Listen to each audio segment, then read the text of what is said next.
Welcome friends. Form 15G বা 15H নিয়ে অনেকের কিছুটা ধারণা রয়েছে, আবার অনেকের কিছুই ধারণা নেই।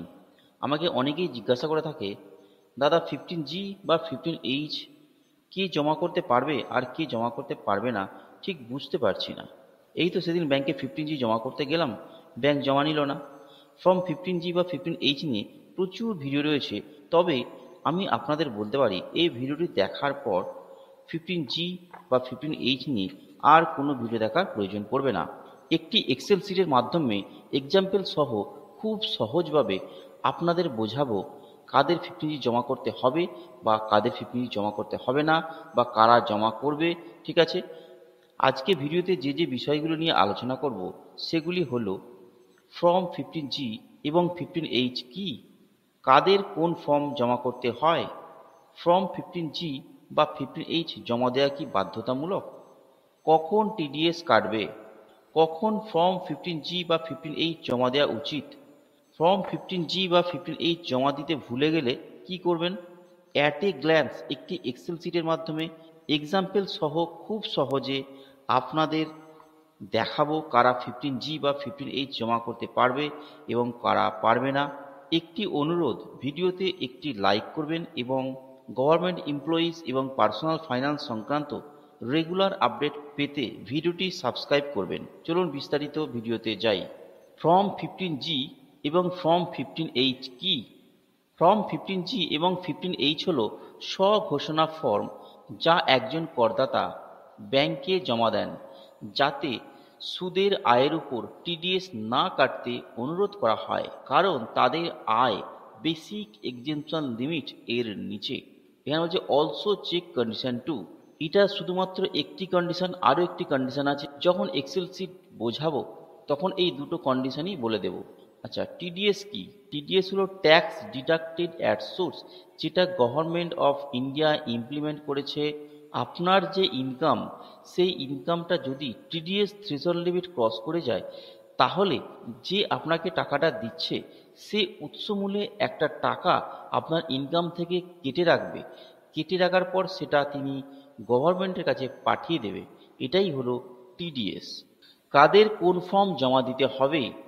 যাদের বয়স 60 বছরের নিচে তাদের জন্য ফর্ম 15G, আর 60 বছর বা তার উপরে বয়স হলে 15H জমা দিতে হবে। ফর্ম 15G বা 15H জমা দেওয়া কি বাধ্যতামূলক? ফর্ম 15G বা 15H জমা দেওয়া বাধ্যতামূলক নয়। কখন টিডিএস কাটবে? এক অর্থবর্ষে, মনে করুন ফাইন্যান্সিয়াল ইয়ার 2025-26 ও অ্যাসেসমেন্ট ইয়ার 2026-27, কোনো ব্যাংকের ফিক্সড ডিপোজিট থেকে যদি প্রাপ্ত সুদের পরিমাণ 50,000 টাকার বেশি হয়, তবে সেই টাকা থেকে টিডিএস কাটা হতে পারে। ঠিক আছে, যেটা আগে 40,000 টাকা ছিল সেটা 40,000 থেকে 10,000 টাকা বাড়িয়ে 50,000 টাকা করা হয়েছে ফিনান্সিয়াল ইয়ার 2025-26-এর জন্য। আচ্ছা, এবার প্রবীণ নাগরিকদের জন্য এক অর্থবর্ষে ফাইন্যান্সিয়াল ইয়ার 2025-26 ও অ্যাসেসমেন্ট ইয়ার 2026-27-এ কোনো ব্যাংকের ফিক্সড ডিপোজিট থেকে যদি প্রাপ্ত সুদের পরিমাণ 1 লক্ষ টাকার বেশি হয়, তবে সেই টাকা থেকে টিডিএস কাটা হতে পারে। এর আগে যেটা 50,000 টাকার লিমিট ছিল সেটা বাড়িয়ে 1 লক্ষ টাকা করা হয়েছে। কখন ফর্ম 15G এবং ফর্ম 15H জমা দেওয়া উচিত? ফর্ম 15G এবং 15H এক আর্থিক বছরের জন্য বৈধ, সুতরাং অনুগ্রহ করে প্রতি বছরের আর্থিক বছরের শুরুতে এই ফর্মগুলি জমা দিন। এটি নিশ্চিত করবে যে ব্যাংক আপনার সুদের আয় থেকে কোনো টিডিএস কাটবে না। আর্থিক বছরের শুরুতে অর্থাৎ এপ্রিলে আপনারা ফর্মটা জমা দিয়ে দিতে পারেন। মানে ফিনান্সিয়াল ইয়ার যদি 25-26 ধরেন, সামনে যে এপ্রিল অর্থাৎ এপ্রিল 2025-এর প্রথমেই কিন্তু ফর্ম 15G বা 15H জমা করে দিতে পারেন। আরেকটা জিনিস বলে রাখি, ফর্ম 15G বা 15H শুধুমাত্র রেসিডেন্টের জন্য অ্যাপ্লিকেবল, নন রেসিডেন্টরা কিন্তু এই বেনিফিটটা পাবে না। ফর্ম 15G বা ফর্ম 15H জমা দিতে ভুলে গেলে কি করবেন? আপনি ইনকাম ট্যাক্স ফাইল করে দিতে পারেন এবং সেখান থেকে টিডিএস রিফান্ড নিয়ে নিতে পারেন, অথবা সাবমিট ফর্ম 15G এবং ফর্ম 15H ইমিডিয়েটলি, বা আপনার যখনই মনে পড়লো আপনি সঙ্গে সঙ্গে ব্যাংকে গিয়ে জমা করে দিলেন। এবার পুরো প্রসেসটা এতক্ষণ যেটা বললাম সেটা অ্যাট এ গ্ল্যান্স দেখব। ফর্ম 16 বা 15H কাদের জমা করতে হবে না বা কারা জমা করতে পারবে। দুটি কন্ডিশন রয়েছে। এক, taxable income is below BEL মানে basic exemption limit. Taxable income is below basic exemption limit, 1 number শর্ত। 2 নম্বর শর্ত কি আছে? Interest income below the basic exemption limit. Okay, interest ইনকামটাও কিন্তু বেসিক এক্সেমশন লিমিটের থেকে কম হতে হবে। এক্সাম্পল যখন দেব তখন আপনারা জিনিসটা আরও ভালো বুঝতে পারবেন। এবার মনে করুন এক্স, যার বয়স 45 বছর, তার স্যালারি থেকে ইনকাম 2 লক্ষ টাকা এবং ইন্টারেস্ট ফ্রম ভেরিয়াস এফডি এবং এফডি থেকে তিনি 60,000 টাকা পাচ্ছেন 2025-26 ফাইন্যান্সিয়াল ইয়ারে। তাহলে তার গ্রস টোটাল ইনকাম দাঁড়াবে 2,60,000 টাকা।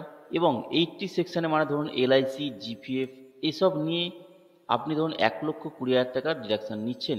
তাহলে আপনার ট্যাক্সেবল ইনকাম কত হবে? এটা বাদ দেওয়ার পরে হবে 1,40,000 টাকা। এবার ওল্ড ট্যাক্স রিজিমে বেসিক এক্সেমশন লিমিট কত, মানে কত লক্ষ টাকা পর্যন্ত কোনো ট্যাক্স দিতে হয় না, সেটা হচ্ছে 2.5 লক্ষ টাকা। তাহলে সুতরাং এখানে ট্যাক্স কোনো লাগছে না। এবার আমি কন্ডিশনে চলে আসছি। প্রথম কন্ডিশন বলছে taxable income is below basic exemption limit.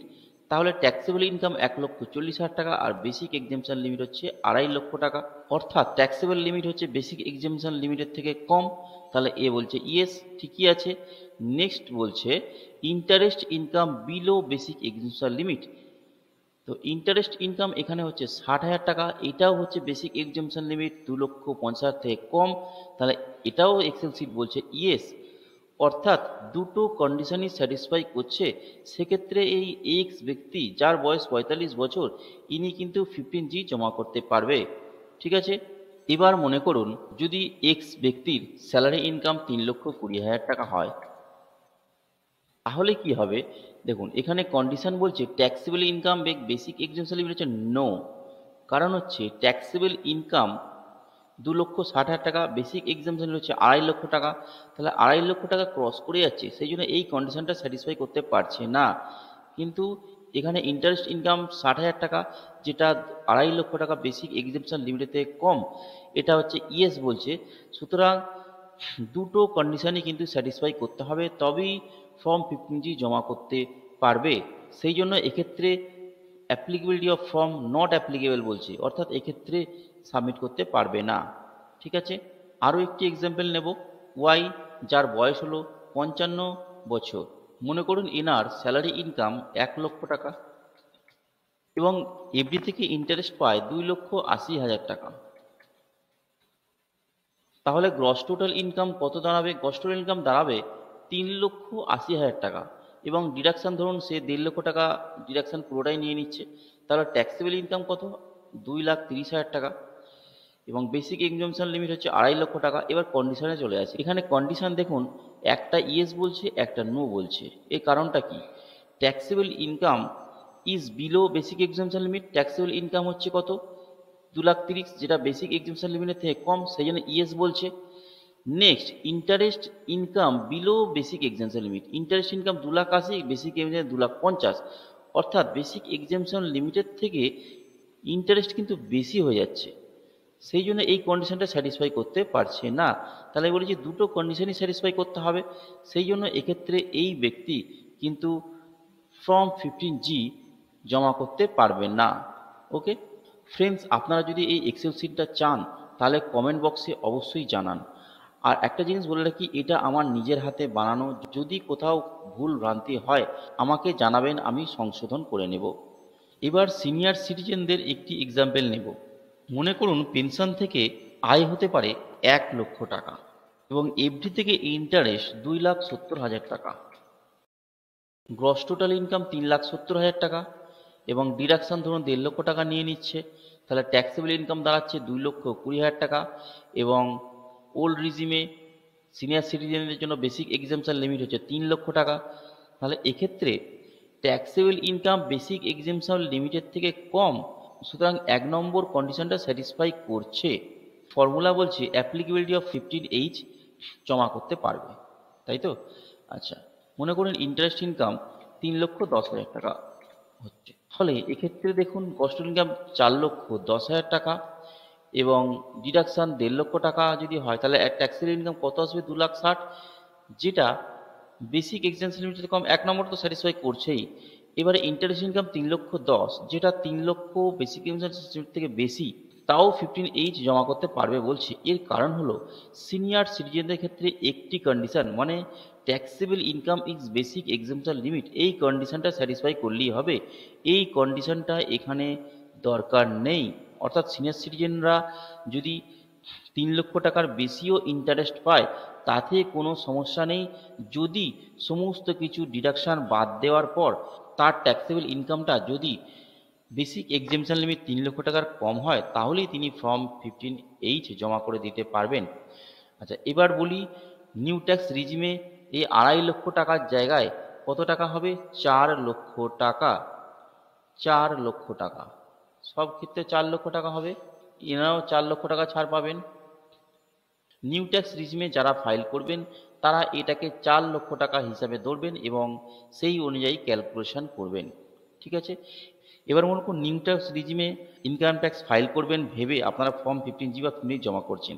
ভবিষ্যতে যখন রিটার্ন ফাইল করছেন তখন ধরুন আপনারা ওল্ড ট্যাক্স রিজিম করে দিলেন, তাহলে অ্যাডভান্স ট্যাক্স যেহেতু আপনি দিলেন না, সেই জন্য আপনার কিন্তু পেনাল্টি বা ফাইন চার্জ করা হতে পারে।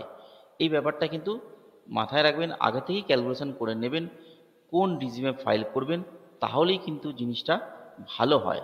ফ্রেন্ডস, ভিডিওটিকে একটি লাইক করবেন এবং সাবস্ক্রাইব করে পাশে থাকবেন। ভালো থাকুন, সুস্থ থাকুন, ধন্যবাদ।